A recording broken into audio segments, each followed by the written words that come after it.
Hi everyone, welcome back. As promised, today I'm going to create a dynamic sink block. So just like last video, I'm working on my drawing standards file and I'll zoom in on my blocks section because I prepared a basic sink drawing, but I wanted to do the final touches on the video. So first I want to round off the corners of this outer polyline. So I'll use this trick that I learned from a comment that I received on my fillet command short video. So I'll hit F for fillet and then R to specify the radius. 25 is okay with me. And then P to fillet all the corners of the polyline I'm going to select one go. Hit the space bar and select the polyline.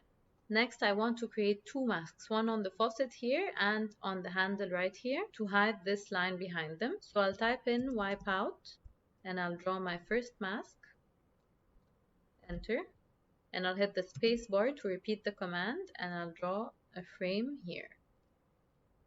Now I want to hide those mask frames, so I'll type in frame and I'll change this value to 0. Now to make it nice and neat, I'll select the two masks, right click, draw order, send to back, and then I'll select this polyline, right click, and I'll send them behind the mask, so send to back again. Now my drawing is ready, let's turn it into a block. So I'll select the drawing, hit the B key, then the space bar, I'll call it dynamic sink, open in block editor is check marked, click OK. And I'll go to the parameters tab in the block authoring palettes and I'll select the linear parameter. I'll place my first parameter from side to side and I'll hit the space bar to repeat that from top to bottom.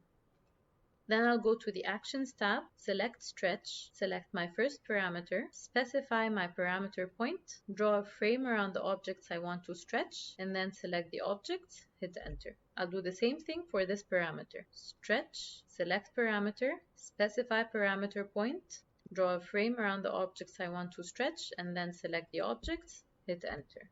Now I'll move back to parameters, select linear again, and this time I'll place it from the center of the faucet to the left side segment and I'll place the label here. I'll go to actions. This time I'll select move. I'll select the parameter, specify the point in the center of the faucet as my parameter point, and then I'll use the blue selection to select my faucet, including the two masks, as well as my sink drain. Hit enter. And finally, I'll go back to parameters and I'll place my base point on the side here. Now I can close block editor, save changes, double scroll and look for my block at the origin point. Select and grab by the base point, move it next to my blocks, I'll place it here and let's test it. So my first parameter point allows me to modify the width. I can type in whatever value I want, so maybe I can make it 52 centimeters. My second point allows me to modify the depth, so I can make it 45 if I want to. And the third point allows me to move the faucet and drain, so I can place it in the center of the sink once I'm happy with whatever dimensions I chose. So I'll right click, reset block, so I can document this here.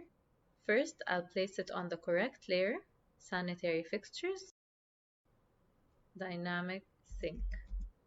That's it for this video. Stay tuned for my next one where I'm going to set up the file for my powder room enlargement. Thank you for watching.